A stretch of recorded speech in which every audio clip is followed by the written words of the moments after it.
Hello everyone. My name is Laiba, and today I want to talk to you about something very close to my heart: how to talk in English. English changed my life. Step by step, I learned, just like a baby learning to walk. I fell many times, but I got up again. I know some of you feel the same. Maybe you're shy to speak or afraid of making mistakes. I've been there too. In the beginning, I was scared people would laugh at me or judge me for my mistakes. But here's the thing: every time I made a mistake, I learned something new. And slowly, I started to feel more confident. One day, I decided not to care about what others thought. I started practicing in front of a mirror, talking to myself, even when no one was around. It felt strange at first, but I kept going. Soon, I found myself speaking more and more, and I realized that people were more supportive than I thought.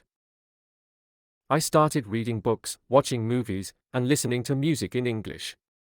These things helped me pick up new words and phrases.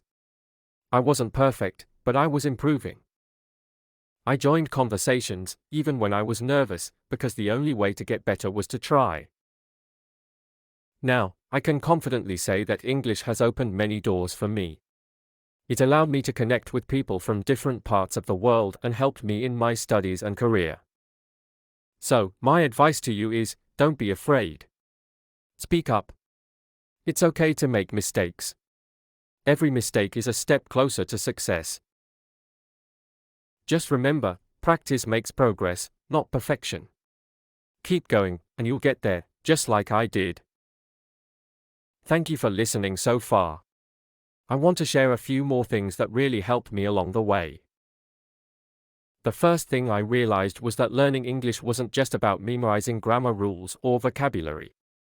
It was about immersing myself in the language and making it part of my daily life. I started small.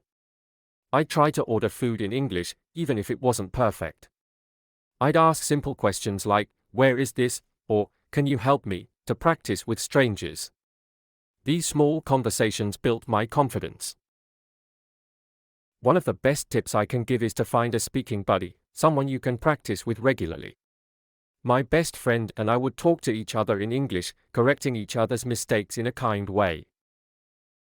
We even started texting in English, which felt weird at first, but it soon became normal. I also began journaling my thoughts in English. Writing every day, even just a few sentences, really helped me organize my ideas and express myself better.